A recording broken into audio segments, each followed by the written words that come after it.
ਪੰਜਾਬ ਦੇ ਮੁੱਦਿਆਂ ਦੀ ਆਵਾਜ਼ ਬੇਬਾਕੀ ਦੇ ਨਾਲ ਬੁਲੰਦ ਕਰਨ ਵਾਲੇ ਸੁਖਪਾਲ ਸਿੰਘ ਖਹਿਰਾ ਦੇ ਉੱਪਰ ਲਗਾਤਾਰ ਪਰਚਿਆਂ ਦੀ ਲੜੀ ਲਾਈ ਜਾ ਰਹੀ ਹੈ। ਕਿਵੇਂ ਦੇਖਦੇ ਹੋ ਜੀ? ਜੋ ਇਹ ਨਵੀਂ ਸਰਕਾਰ ਆਈ ਹੈ 2 ਸਾਲ ਹੋ ਚੱਲੇ ਨੇ ਸਰਕਾਰ ਨੂੰ, ਆਮ ਆਦਮੀ ਪਾਰਟੀ ਦੀ ਸਰਕਾਰ ਨੂੰ। ਇਹ ਮੈਨੂੰ ਲੱਗਦਾ ਜੋ ਵੀ ਇਹਨਾਂ ਤੋਂ ਵਿਰੋਧੀ ਸੋਚ ਰੱਖਦਾ ਉਹਨਾਂ ਦੇ ਨਾਲ ਇਹ ਧੱਕਾ ਕਰ ਰਹੀ ਹੈ। ਜੋ ਇਹ ਪੰਜਾਬ ਸਰਕਾਰ ਹੈ ਇਹ ਨਸ਼ੇ ਦੇ ਜਿਹੜੇ ਕੇਸ ਹੁੰਦੇ ਨੇ, ਨਸ਼ਾ ਤਸਕਰੀ ਦੇ NDPS ਦੇ ਕੇਸਾਂ ਦੇ ਨਾਲ ਜਾਣ-ਬੁੱਝ ਕੇ ਜੋੜਦੀ ਹੈ ਵੀ ਤਾਂ ਕਿ ਇਹਨਾਂ ਦਾ ਜੋ ਇੱਕ ਅਕਸ ਹੈ ਆਵਾਮ ਦੇ ਵਿੱਚ ਉਹ ਖਰਾਬ ਕੀਤਾ ਜਾ ਸਕੇ। ਜੋ ਇਹ ਆਮ ਆਦਮੀ ਪਾਰਟੀ ਦੀ ਸਰਕਾਰ ਇਹ ਜਿਵੇਂ ਬਾਦਲ ਦਲ ਕਰਦਾ ਹੁੰਦਾ ਸੀ, ਜਿਵੇਂ ਉਹ ਕੱਚੇ ਲੈ ਗਏ ਸੀ, ਉਹਨਾਂ ਨੂੰ ਪਤਾ ਹੀ ਨਹੀਂ ਸੀ ਕੀ ਕਰ ਰਹੇ। ਜਿਹੜੇ ਬੰਦੇ ਦੇ ਦੇਖੋ ਪਰਚਾ, ਜਿਸ ਤੇ ਦੇਖੋ ਪਰਚਾ, ਉਵੇਂ ਆਮ ਆਦਮੀ ਪਾਰਟੀ ਦੀ ਸਰਕਾਰ ਕਰ ਰਹੀ। ਜੋ ਪੰਜਾਬ ਦੇ ਅਸਲ ਵਾਰਸ ਨੇ, ਜੋ ਪੰਜਾਬ ਦੀ ਅਸਲ ਗੱਲ ਕਰਦੇ ਨੇ, ਉਹਨਾਂ ਨੂੰ ਦਿਬੜੂਗੜ੍ਹ ਜੇਲ੍ਹ ਵਿਖੇ NSA ਲਾ ਕੇ ਸੁੱਟਿਆ ਹੋਇਆ। ਜੋ ਗੁਰਪ੍ਰੀਤ ਸਿੰਘ ਹੈ ਉਹ ਜਦੋਂ ਉੱਥੋਂ ਇੱਕ ਅਰਦਾਸ ਸਮਾਗਮ ਕਰਾ ਕੇ ਹਜੂਰ ਸਾਹਿਬ, ਨੰਦੇੜ ਸਾਹਿਬ ਉੱਥੋਂ ਵਾਪਸ ਆ ਰਿਹਾ ਸੀ, ਉਹਨੂੰ ਦਿੱਲੀੋਂ ਚੁੱਕ ਲਿਆ ਗਿਆ। ਬੜਾ ਜ਼ਿਆਦਾ ਪੁਲਿਸ ਨੇ ਉੱਥੇ ਧੱਕਾ ਕੀਤਾ। ਜਿਹੜੇ ਬਾਦਲਾਂ ਨੇ ਬਹਿਬਲ ਕਲਾਂ 'ਚ ਧੱਕਾ ਕੀਤਾ, ਨੌਜਵਾਨ ਸ਼ਹੀਦ ਕਰਾਏ ਨੇ ਉੱਥੇ, ਉਹਨਾਂ ਤੋਂ ਹਟ ਕੇ ਜਿਹੜੇ ਪੰਜਾਬ ਹਿਤੈਸ਼ੀ ਲੋਕ ਨੇ ਉਹਨਾਂ ਤੇ ਧੱਕਾ ਹੋ ਰਿਹਾ। ਜਿਨ੍ਹਾਂ ਦੇ ਨਾਲ ਵਧੀਕੀਆਂ ਹੋ ਰਹੀਆਂ ਨੇ, ਇਹ ਹੋ ਫਿਰ ਕਿਹਦੇ ਇਸ਼ਾਰੇ ਤੇ ਰਿਹਾ ਆ? ਆਮ ਆਦਮੀ ਪਾਰਟੀ ਦਾ ਮੁੱਖ ਮੰਤਰੀ ਕਰ ਰਿਹਾ ਇਸ ਦੇ ਵਿੱਚ। ਆਮ ਆਦਮੀ ਪਾਰਟੀ ਦਾ ਸੁਪਰੀਮੋ ਜੋ ਦਿੱਲੀ ਅਰਵਿੰਦ ਕੇਜਰੀਵਾਲ ਹੈ ਉਸ ਦੀ ਸ਼ਮੂਲੀਅਤ। ਜੋ ਇਹ ਕਾਮਰੇਡ ਬਿਰਤੀ ਵਾਲੀ ਧਿਰ ਹੈ, ਉਹੀ ਜਿਹੜੇ ਕੌਮੀ ਜਿਹੜੀ ਆਵਾਜ਼ ਚੁੱਕਦੇ ਨੇ ਲੀਡਰ ਨੇ, ਉਹਨਾਂ ਤੇ ਤਸ਼ੱਦਦ ਕਰ ਰਹੀ ਹੈ। TV84 ਦੇ ਨਾਲ ਜੁੜੇ ਹੋ, ਮੈਂ ਰਜਿੰਦਰ ਸਿੰਘ ਸਬਰਾਜ। ਜੇ ਗੱਲ ਕੀਤੀ ਜਾਵੇ ਤਾਂ ਪੰਜਾਬ ਦੇ ਲੋਕਾਂ ਦੇ ਸਾਹਮਣੇ ਵੱਡੀਆਂ ਚੁਣੌਤੀਆਂ ਨੇ। ਉਹ ਚੁਣੌਤੀਆਂ ਦੇ ਵਿੱਚ ਕਿਤੇ ਨਾ ਕਿਤੇ ਤਬਦੀਲੀ ਅਜੇ ਵੀ ਆਉਂਦੀ ਨਹੀਂ ਨਜ਼ਰ ਆਉਂਦੀ, ਕਿਉਂਕਿ ਜਿਸ ਤਰੀਕੇ ਦੇ ਨਾਲ ਪੰਜਾਬ ਦੇ ਲੋਕਾਂ ਨੇ ਇੱਕ ਨਵੀਂ ਧਿਰ ਨੂੰ ਫਤਵਾ ਦਿੱਤਾ ਹੈ ਰਾਜਸੀ ਤੌਰ ਤੇ ਇਉਂ ਲੱਗਦਾ ਹੈ ਕਿ ਰਾਜਸੀ ਤੌਰ ਤੇ ਜਿਹੜੀ ਧਿਰ ਨੂੰ ਫਤਵਾ ਮਿਲਿਆ ਏ ਉਹੀ ਉਹਨਾਂ ਲੋਕਾਂ ਦੇ ਸਾਹਮਣੇ ਵੱਡੀਆਂ ਚੁਣੌਤੀਆਂ ਪੈਦਾ ਕਰ ਰਹੀ ਹੈ, ਜਿਹੜੇ ਲੋਕ ਰਾਜਸੀ ਤੌਰ ਤੇ ਪੰਜਾਬ ਦੇ ਮੁੱਦਿਆਂ ਦੇ ਉੱਪਰ, ਪੰਥ ਦੇ ਮੁੱਦਿਆਂ ਦੇ ਉੱਪਰ ਇੱਕ ਹਤੈਸ਼ੀ ਬਣ ਕੇ ਬੇਬਾਕੀ ਦੇ ਨਾਲ ਬੋਲਣ ਦੇ ਆਦੀ ਨੇ। ਤੇ ਉਹਨਾਂ ਦੇ ਵਿੱਚੋਂ ਹੈ ਕਾਂਗਰਸ ਦੇ ਹਲਕਾ ਵਿਧਾਇਕ ਭੁਲੱਥ ਤੋਂ ਸੁਖਪਾਲ ਸਿੰਘ ਖਹਿਰਾ, ਜੋ ਕਿ ਲਗਾਤਾਰ ਪੰਜਾਬ ਦੇ ਮੁੱਦਿਆਂ ਦੀ ਆਵਾਜ਼ ਬੁਲੰਦ ਕਰਦੇ ਨਜ਼ਰ ਆ ਰਹੇ ਨੇ। ਹਾਲ ਦੇ ਵਿੱਚ ਹੀ ਪਹਿਲੇ ਕੇਸ ਤੋਂ ਬਾਅਦ ਦੂਜੇ ਕੇਸ ਦਾ 1 ਦਿਨ ਦਾ ਰਿਮਾਂਡ ਮਿਲਦਾ ਹੈ ਤੇ ਉਸ ਤੋਂ ਬਾਅਦ ਜਿਹੜੀ ਕੋਰਟ ਦੇ ਵੱਲੋਂ ਉਹਨਾਂ ਦੀ ਜ਼ਮਾਨਤ ਨੂੰ ਵੀ ਕੁਝ ਦਿਨਾਂ ਵਾਸਤੇ ਰੱਦ ਕਰ ਦਿੱਤਾ ਜਾਂਦਾ ਹੈ, ਅਗਲੀ ਤਾਰੀਖ ਪਾ ਦਿੱਤੀ ਜਾਂਦੀ ਹੈ। ਇਸੇ ਨੂੰ ਲੈ ਕੇ ਗੱਲਬਾਤ ਕਰਾਂਗੇ। ਗੱਲਬਾਤ ਕਰਨ ਵਾਸਤੇ ਸੀਨੀਅਰ ਵਕੀਲ ਇਮਾਨ ਸਿੰਘ ਖਾਰਾ ਮੇਰੇ ਨਾਲ ਹਾਜ਼ਰ ਨੇ, ਉਹਨਾਂ ਦੇ ਨਾਲ ਗੱਲਬਾਤ ਕਰਦੇ ਹਾਂ। ਖਾਰਾ ਸਾਹਿਬ, ਸਵਾਗਤ ਹੈ। ਸਭ ਤੋਂ ਪਹਿਲਾਂ ਬਹੁਤ ਬਹੁਤ ਧੰਨਵਾਦ ਜੀ। ਖਾਰਾ ਸਾਹਿਬ, ਸਭ ਤੋਂ ਪਹਿਲਾਂ ਮੁੱਢਲੇ ਰੂਪ ਦੇ ਵਿੱਚ ਪੰਜਾਬ ਪੱਖੀ ਲੋਕਾਂ ਦੇ ਸਾਹਮਣੇ ਇੱਕ ਵੱਡਾ ਸਵਾਲ ਇਹ ਖੜਾ ਹੋ ਜਾਂਦਾ ਹੈ ਕਿ ਆਖਰ ਪੰਜਾਬ ਦੇ ਮੁੱਦਿਆਂ ਦੀ ਆਵਾਜ਼ ਬੇਬਾਕੀ ਦੇ ਨਾਲ ਬੁਲੰਦ ਕਰਨ ਵਾਲੇ ਸੁਖਪਾਲ ਸਿੰਘ ਖਹਿਰਾ ਦੇ ਉੱਪਰ ਲਗਾਤਾਰ ਪਰਚਿਆਂ ਦੀ ਲੜੀ ਲਾਈ ਜਾ ਰਹੀ ਹੈ। ਕਿਵੇਂ ਦੇਖਦੇ ਹੋ ਜੀ? ਦੇਖੋ ਭਾਈ ਸਾਹਿਬ, ਗੱਲ ਇੱਦਾਂ ਹੈ ਜੀ, ਇੱਥੇ ਜੋ ਇਹ ਨਵੀਂ ਸਰਕਾਰ ਆਈ ਹੈ 2 ਸਾਲ ਹੋ ਚੱਲੇ ਨੇ ਸਰਕਾਰ ਨੂੰ, ਆਮ ਆਦਮੀ ਪਾਰਟੀ ਦੀ ਸਰਕਾਰ ਨੂੰ। ਇਹ ਮੈਨੂੰ ਲੱਗਦਾ ਜੋ ਵੀ ਇਹਨਾਂ ਤੋਂ ਵਿਰੋਧੀ ਸੋਚ ਰੱਖਦਾ ਉਹਨਾਂ ਦੇ ਨਾਲ ਇਹ ਧੱਕਾ ਕਰ ਰਹੀ ਹੈ। ਇੱਥੇ ਮੈਂ ਉਹਨਾਂ ਲੀਡਰਾਂ ਦੀ ਗੱਲ ਨਹੀਂ ਕਰਦਾ ਜਿਨ੍ਹਾਂ ਨੇ ਸਿਆਸਤ ਨੂੰ ਇੱਕ ਧੰਦਾ ਬਣਾ ਲਿਆ, ਜਿਵੇਂ ਕਿ ਕੁਝ ਕੁ ਸਿਆਸੀ ਜੋ ਕਾਂਗਰਸੀ ਲੀਡਰ ਨੇ ਜਾਂ ਜੋ ਬਾਦਲ ਦਲੀਏ ਨੇ। ਇੱਥੇ ਜੋ ਮੈਂ ਗੱਲ ਕਰ ਰਿਹਾ ਉਹਨਾਂ ਨਾਲ ਕਰ ਰਿਹਾ ਜੋ ਆਪਦੇ ਸੱਚੇ ਮਨੋਂ ਕੌਮ ਦੇ ਮੁੱਦੇ ਚੁੱਕਦੇ ਨੇ, ਜੋ ਪੰਜਾਬ ਦੀ ਗੱਲ ਕਰਦੇ ਨੇ, ਜਿਨ੍ਹਾਂ ਵਿੱਚੋਂ ਆਪਾਂ ਜੇ ਨਾਂ ਲਈਏ ਤਾਂ ਬੇਅੰਤ ਨਾਂ ਨੇ, ਜਿਨ੍ਹਾਂ ਵਿੱਚੋਂ ਇੱਕ ਸਰਦਾਰ ਸੁਖਪਾਲ ਸਿੰਘ ਖਹਿਰਾ ਨੇ, ਜੋ ਜਿਨ੍ਹਾਂ ਨੂੰ ਪਹਿਲਾਂ ਤੁਸੀਂ ਦੇਖੋ ਵੀ ਇੱਕ ਪਰਚੇ 'ਚ ਫਸਾਇਆ ਗਿਆ, NDPS ਦਾ ਕੇਸ ਸੀ, ਜਦੋਂ ਮਾਨਯੋਗ ਸੁਪਰੀਮ ਕੋਰਟ ਨੇ ਰੱਦ ਕੀਤੀ ਹੋਵੇ ਆਪਣੀ ਉਹ 319 ਦਾ ਸਮਨਿੰਗ ਆਰਡਰ, ਫਿਰ ਤੋਂ ਸਮਨਿੰਗ ਕੀਤੀ ਗਈ, ਮਾਨਯੋਗ ਹਾਈ ਕੋਰਟ ਤੋਂ ਬੇਲ ਵੀ ਮਿਲ ਗਈ, ਫਿਰ ਤੋਂ ਇੱਕ ਪਰਚੇ ਵਿੱਚ ਨਾਮਜ਼ਦ ਕਰ ਦਿੱਤਾ ਗਿਆ। ਤੇ ਇੰਨਾ ਜ਼ਿਆਦਾ ਧੱਕਾ ਕਰਨਾ, ਤੇ ਤੁਸੀਂ ਦੇਖ ਲਓ ਕਿਸ ਹੱਦ ਤੱਕ ਮੈਂ ਤਾਂ ਸਮਝਦਾ ਵੀ ਜੋ ਇਹ ਆਮ ਆਦਮੀ ਪਾਰਟੀ ਦੀ ਸਰਕਾਰ ਇਹ ਜਿਵੇਂ ਬਾਦਲ ਦਲ ਕਰਦਾ ਹੁੰਦਾ ਸੀ, ਜਿਵੇਂ ਉਹ ਕੱਚੇ ਲੈ ਗਏ ਸੀ, ਉਹਨਾਂ ਨੂੰ ਪਤਾ ਹੀ ਨਹੀਂ ਸੀ ਕੀ ਕਰ ਰਹੇ। ਜਿਹੜੇ ਬੰਦੇ ਦੇ ਦੇਖੋ ਪਰਚਾ, ਜਿਸ ਤੇ ਦੇਖੋ ਪਰਚਾ, ਉਵੇਂ ਆਮ ਆਦਮੀ ਪਾਰਟੀ ਦੀ ਸਰਕਾਰ ਕਰ ਰਹੀ ਹੈ। ਜੋ ਲੱਖਾ ਸਿੰਘ ਸਿਧਾਣਾ ਹੈ ਉਸ ਨੂੰ ਪਹਿਲਾਂ ਪਰਚੇ 'ਚ ਨਾਮਜ਼ਦ ਕਰ ਦਿੱਤਾ ਗਿਆ। ਹੁਣ ਮੁਕਤਸਰ 'ਚ ਇੱਕ ਪਰਚਾ ਹੈ, ਉਸ ਦੇ ਵਿੱਚ ਜਿਹੜਾ ਇਹ ਹੈਗਾ ਇੰਸਪੈਕਟਰ ਜੋ ਪੁਲਿਸ ਦਾ ਹੈ, ਉਸਨੇ ਪਹਿਲਾਂ ਕੈਂਸਲੇਸ਼ਨ ਰਿਪੋਰਟ ਦਿੱਤੀ। ਜਦੋਂ ਆਮ ਆਦਮੀ ਪਾਰਟੀ ਦੀ ਸਰਕਾਰ ਆਈ ਤਾਂ ਉਹਨਾਂ ਨੇ ਚਲਾਨ ਪੇਸ਼ ਕਰ ਦਿੱਤਾ ਗਿਆ। ਪੁਲਿਸ ਨੇ ਕਿਹਾ ਸੀ ਆਪਦੀ ਹੀ ਕੈਂਸਲੇਸ਼ਨ ਰਿਪੋਰਟ ਨਾਲ ਸਹਿਮਤ ਨਹੀਂ।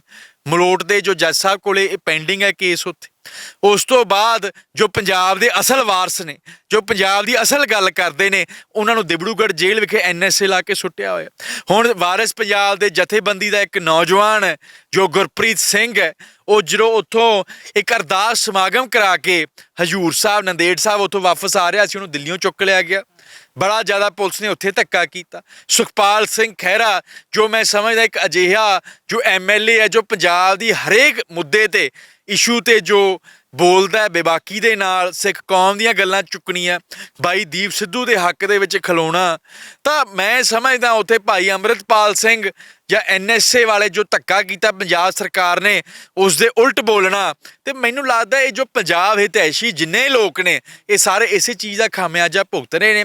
ਇੱਥੇ ਭਾਈ ਸਾਹਿਬ ਇੱਕ ਗੱਲ ਹੈ, ਪਰ ਉਹਨਾਂ ਬੰਦਿਆਂ ਨੂੰ ਆਪਾਂ ਪਾਸੇ ਕਰਕੇ ਦੇਖਣਾ ਪੈਣਾ ਜਿਵੇਂ ਕਿ ਜਿਹੜੇ ਕਾਂਗਰਸੀ ਲੀਡਰ ਨੇ ਜਿਹੜੇ ਪੈਸੇ ਖਾਂਦੇ ਨੇ ਤੇ ਉਹਨਾਂ ਕੇਸਾਂ 'ਚ ਅੰਦਰ ਨੇ। ਜਿਹੜੇ ਬਾਦਲਾਂ ਨੇ ਬਾਈਬਲ ਕਲਾਂ 'ਚ ਧੱਕਾ ਕੀਤਾ, ਨੌਜਵਾਨ ਸ਼ਹੀਦ ਕਰਾਏ ਨੇ ਉੱਥੇ, ਉਹਨਾਂ ਤੋਂ ਹਟ ਕੇ ਜਿਹੜੇ ਪੰਜਾਬ ਹਿਤੈਸ਼ੀ ਲੋਕ ਨੇ ਉਹਨਾਂ ਤੇ ਧੱਕਾ ਹੋ ਰਿਹਾ ਜੀ। ਜਾਣਨਾ ਚਾਹੁੰਦੇ ਨੇ ਕਿ ਆਖਰ ਜਿਸ ਤਰੀਕੇ ਦੇ ਨਾਲ ਜਿੰਨੇ ਵੀ ਸ਼ਖਸੀਅਤਾਂ ਦਾ ਤੁਸੀਂ ਜ਼ਿਕਰ ਕੀਤਾ ਹੈ, ਜਿਨ੍ਹਾਂ ਦੇ ਨਾਲ ਵਧੀਕੀਆਂ ਹੋ ਰਹੀਆਂ ਨੇ, ਇਹ ਹੋ ਫਿਰ ਕਿਹਦੇ ਇਸ਼ਾਰੇ ਤੇ ਰਿਹਾ ਆ? ਦੇਖੋ, ਇਹ ਆਮ ਆਦਮੀ ਪਾਰਟੀ ਦੀ ਸਰਕਾਰ ਕਰ ਰਹੀ ਹੈ, ਆਮ ਆਦਮੀ ਪਾਰਟੀ ਦਾ ਮੁੱਖ ਮੰਤਰੀ ਕਰ ਰਿਹਾ ਇਸ ਦੇ ਵਿੱਚ, ਆਮ ਆਦਮੀ ਪਾਰਟੀ ਦਾ ਸੁਪਰੀਮੋ ਜੋ ਦਿੱਲੀ ਅਰਵਿੰਦ ਕੇਜਰੀਵਾਲ ਹੈ ਉਸ ਦੀ ਸ਼ਮੂਲੀਅਤ। ਦੇਖੋ ਇੱਕ ਧਿਰ ਕਰ ਰਹੀ ਹੈ ਨਾ, ਜੋ ਇਹ ਕਾਮਰੇਡ ਬਿਰਤੀ ਵਾਲੀ ਧਿਰ ਹੈ, ਉਹੀ ਜਿਹੜੇ ਕੌਮੀ ਜਿਹੜੀ ਆਵਾਜ਼ ਚੁੱਕਦੇ ਨੇ ਲੀਡਰ ਨੇ ਉਹਨਾਂ ਤੇ ਤਸ਼ੱਦਦ ਕਰ ਰਹੀ ਹੈ। ਤੁਸੀਂ ਦੇਖੋ, ਜੇ ਆਪਾਂ NSA ਵਾਲੇ ਕੇਸਾਂ ਨੂੰ ਆਪਾਂ ਪੜਚੋਲ ਕਰੀ ਦੀ ਤਾਂ ਉਹਦੇ 'ਚ ਪੰਜਾਬ ਸਰਕਾਰ ਦਾ ਆਪਦਾ ਰਿਪਲਾਈ ਹੈ ਬਈ ਅਸੀਂ ਸਿਰਫ ਇੰਟੈਲੀਜੈਂਸ ਦੀਆਂ ਰਿਪੋਰਟਾਂ ਦੇ ਬੇਸਿਸ ਤੇ NSA ਲਾਈ ਹੈ। ਜਦੋਂ ਉਹਨਾਂ ਕੋਲ ਆਪਦੇ ਕੋਲੇ ਤਾਂ ਕੋਈ ਐਵੀਡੈਂਸ ਹੀ ਹੈ ਨਹੀਂ ਗਾ ਨਾ, ਜੋ ਇੰਟੈਲੀਜੈਂਸ ਨੇ ਰਿਪੋਰਟ ਦੇਤੀ ਉਸ ਦੇ ਬੇਸਿਸ ਤੇ ਇਹਨਾਂ ਨੇ NSA ਲਾਤੀ। ਲੱਖਾ ਸਿੰਘ ਸਿਧਾਣਾ ਜੋ ਮਹਿਰਾਜ ਜਦੋਂ ਇਕੱਠ ਹੋਇਆ, ਲੋਕਾਂ ਨੇ ਇਕੱਠ ਕੀਤਾ, ਉਦੋਂ ਹੀ NDPS ਦਾ ਜੋ ਇਹ ਡਰੱਗ ਦਾ ਪਰਚਾ ਸੀ ਵਿੱਚੋਂ ਨਾਮ ਕੱਢ ਦਿੱਤਾ ਗਿਆ। ਸੁਖਪਾਲ ਸਿੰਘ ਖਹਿਰਾ ਉਹ ਵੀ NDPS ਦੇ ਕੇਸ ਦੇ ਵਿੱਚ, ਜੋ ਇਹ ਪੰਜਾਬ ਸਰਕਾਰ ਹੈ ਇਹ ਨਸ਼ੇ ਦੇ ਜਿਹੜੇ ਕੇਸ ਹੁੰਦੇ ਨੇ, ਨਸ਼ਾ ਤਸਕਰੀ ਦੇ NDPS ਦੇ ਕੇਸਾਂ ਦੇ ਨਾਲ ਜਾਣਬੁੱਝ ਕੇ ਜੋੜਦੀ ਹੈ ਵੀ ਤਾਂ ਕਿ ਇਹਨਾਂ ਦਾ ਜੋ ਇੱਕ ਅਕਸ ਹੈ ਆਵਾਮ ਦੇ ਵਿੱਚ ਉਹ ਖਰਾਬ ਕੀਤਾ ਜਾ ਸਕੇ। ਹੁਣ ਜੋ ਲੱਖੇ ਸਿਧਾਣੇ ਨੇ ਮੈਨੂੰ ਦੱਸਿਆ ਵੀ ਹੁਣ ਫਿਰ ਇੱਕ ਡਰ ਹੈ ਵੀ ਜਿਵੇਂ ਚੋਣਾਂ ਆ ਰਹੀਆਂ ਨੇ, 2024 ਦੇ ਵਿੱਚ ਇਲੈਕਸ਼ਨਾਂ ਲੜਨੀਆਂ ਵੀ ਨੇ, ਤਾਂ ਉਸ ਦੇ ਖਾਤਰ ਉਹਨੂੰ ਫਿਰ ਤੋਂ ਕਿਸੇ ਝੂਠੇ ਪਰਚੇ 'ਚ ਫਸਾਇਆ ਜਾ ਰਿਹਾ, ਜਿਸ ਦੇ ਪੱਖ ਤੇ ਅਸੀਂ ਲੀਗਲ ਕਾਰਵਾਈ ਕਰ ਰਹੇ ਹਾਂ ਤੇ ਮਾਣਯੋਗ ਹਾਈ ਕੋਰਟ ਦੇ ਵੀ ਕਰਾਂਗੇ।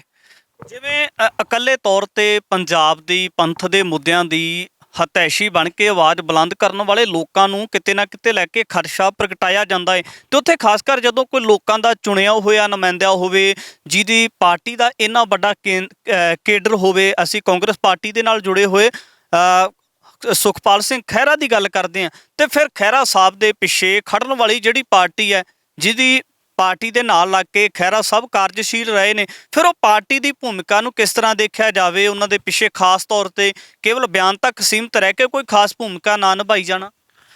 ਦੇਖੋ ਜੀ, ਮੈਂ ਤਾਂ ਸਮਝਦਾ ਵੀ ਜੋ ਕਾਂਗਰਸ ਪਾਰਟੀ ਹੈ ਨਾ ਜੀ, ਇਸ ਦੇ ਜਿੰਨਾ ਕਾਡਰ ਕਹਿ ਲਓ, ਲੀਡਰ ਲੈ ਲਓ, ਸਾਰੇ ਮਰੀਆਂ ਜ਼ਮੀਰਾਂ ਵਾਲੇ ਨੇ, ਕੋਈ ਪੰਜਾਬ ਦੇ ਹੋ ਸਕੇ ਨਹੀਂ।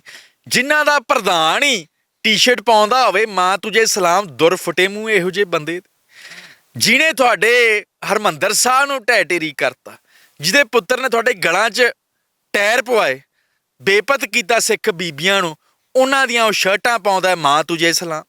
ਚਮਚਾਗਿਰੀ ਦੀ ਕੋਈ ਹੱਦ ਹੁੰਦੀ ਹੈ?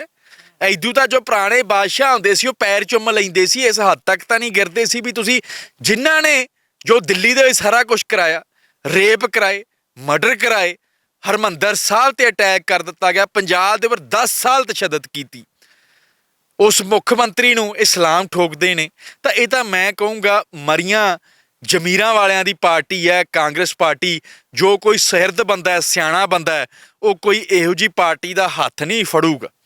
ਤੇ ਮੈਨੂੰ ਤੇ ਬਾਕੀ ਜੋ ਰਹਿ ਗਏ ਨੇ ਜੋ ਭਾਜਪਾ ਵਾਲੇ ਨੇ, ਭਾਜਪਾ ਵਾਲਿਆਂ ਦੇ ਮੇਰੇ ਹਿਸਾਬ ਨਾਲ ਜੋ ਪੰਜਾਬ 'ਚ ਲੀਡਰ ਵਿਚਰਦੇ ਨੇ ਨਾ, ਉਹਨਾਂ ਨਾਲ ਗਨਮੈਨ ਜ਼ਿਆਦਾ ਹੁੰਦੇ ਨੇ ਤੇ ਲੋਕ ਘੱਟ ਨੇ ਉਹਨਾਂ ਨਾਲ। ਪਿਛਲੇ ਦਿਨਾਂ ਦੇ ਵਿੱਚ ਖਾਸ ਕਰ ਇੱਕ ਮਸਲਾ ਉੱਭਰ ਕੇ ਆਇਆ, ਵਾਰਸ ਪੰਜਾਬ ਦੀ ਜਥੇਬੰਦੀ ਦੇ ਨਾਲ ਜੁੜਿਆ ਹੋਇਆ ਇੱਕ ਨੌਜਵਾਨ ਹੈ ਕੁਲਵੰਤ ਸਿੰਘ ਰਾਊਕੇ। ਕੁਲਵੰਤ ਸਿੰਘ ਰਾਊਕੇ ਦੇ ਪਰਿਵਾਰ ਦੇ ਵਿੱਚੋਂ ਉਹਨਾਂ ਦੇ ਚਾਚਾ ਜੀ ਚੜ੍ਹਾਈ ਕਰ ਜਾਂਦੇ ਨੇ ਤੇ ਉਸ ਤੋਂ ਬਾਅਦ ਪੈਰੋਲ ਦੇ ਉੱਪਰ ਆਉਂਦੇ ਨੇ, ਪਰ ਲੱਗਦਾ ਨਹੀਂ ਕਿ ਜਿਸ ਤਰੀਕੇ ਦੇ ਨਾਲ ਉਹਨਾਂ ਨੂੰ ਜਿਹੜੀ ਪੈਰੋਲ ਜਾਰੀ ਕੀਤੀ ਜਾਂਦੀ ਹੈ, ਇਸ ਪੈਰੋਲ ਨੂੰ ਤੁਸੀਂ ਕਿਹੜੇ ਸੰਦਰਭ ਦੇ ਵਿੱਚ ਦੇਖਦੇ ਹੋ ਇੱਕ ਵਕੀਲ ਹੋਣ ਦੇ ਨਾਤੇ? ਦੇਖੋ ਜੀ, ਜੋ ਭਾਈ ਕੁਲਵੰਤ ਸਿੰਘ ਰਾਊਕੇ ਉਹਨਾਂ ਦਾ ਜੋ ਕੇਸ ਹੈ 18 ਜਨਵਰੀ ਨੂੰ ਮਾਨਯੋਗ ਹਾਈ ਕੋਰਟ ਵਿਖੇ ਫਾਈਨਲ ਹੀਅਰਿੰਗ ਤੇ, ਬਾਕੀ ਜਿਵੇਂ ਐਨਐਸਏ ਕੇਸ ਉਹਨਾਂ ਨਾਲ ਨੇ, ਤੇ ਇੱਕ ਦੇਖਣ ਵਾਲੀ ਚੀਜ਼ ਹੈ ਵੀ ਜੋ ਉਹਨਾਂ ਦੇ ਚਾਚਾ ਜੀ ਨੇ ਜਿਨ੍ਹਾਂ ਦਾ ਦੇਹਾਂਤ ਹੋਇਆ, ਉਸ ਤੋਂ ਬਾਅਦ ਜੋ ਪੰਜਾਬ ਸਰਕਾਰ ਦੇ ਸਕੱਤਰ ਤੋਂ ਉਹਨਾਂ ਨੂੰ ਪੈਰੋਲ ਮਿਲੀ ਹੈ, ਤੇ ਅੱਜ ਮੇਰੇ ਹਿਸਾਬ ਨਾਲ ਭਾਈ ਕੁਲਵੰਤ ਸਿੰਘ ਹੋਰਾਂ ਨੂੰ ਵਾਪਸ ਗਿਆ ਨੂੰ ਵੀ ਬੜੇ ਦਿਨ ਹੋ ਚੁੱਕੇ ਨੇ ਦਿਬੜੂਗੜ੍ਹ ਜੇਲ੍ਹ ਵਿਖੇ। ਤੇ ਪੰਜਾਬ ਦੇ ਵਿੱਚ ਤੁਸੀਂ ਦੇਖ ਹੀ ਸਕਦੇ ਹੋ ਕੋਈ ਉਥਲ ਪੁਥਲ ਤਾਂ ਕੋਈ ਨਹੀਂ ਹੋਈ ਨਾ, ਕੋਈ ਕੁਝ ਵੀ ਨਹੀਂ ਹੋਇਆ ਪੰਜਾਬ ਦੇ ਵਿੱਚ। ਪੈਰੋਲ ਮਿਲੀ ਹਫਤੇ ਦੀ ਤੇ ਉਹ ਆਪਦੇ ਜੋ ਕਿਰਿਆ ਕਰਮ ਨੇ ਚਾਚਾ ਜੀ ਦੇ ਉਹ ਕੀਤੇ ਤੇ ਵਾਪਸ ਜਾ ਚੁੱਕੇ।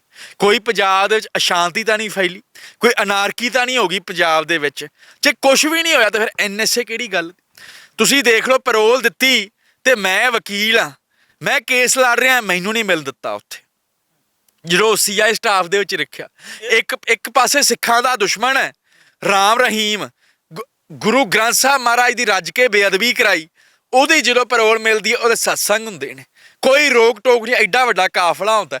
ਇੱਕ ਸਿੱਖ ਨੌਜਵਾਨ ਕੁਲਵੰਤ ਸਿੰਘ ਰਾਊਕੇ ਜਿਨ੍ਹਾਂ ਦੇ ਫਾਦਰ ਸਰਦਾਰ ਚੜ੍ਹ ਸਿੰਘ ਰਾਊਕੇ ਐਡੇ ਵੱਡੇ ਸ਼ਹੀਦ ਹੋਏ ਨੇ ਸਿੱਖ ਕੌਮ ਦੇ।